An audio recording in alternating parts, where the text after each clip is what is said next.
The wolf has returned to Vargr. But the land is not the same.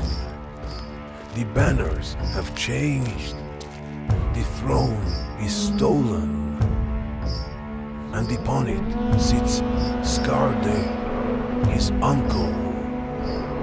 A usurper draped in blood and fear. His rule breeds only ruin. But the wolf has come home. And the reckoning begins.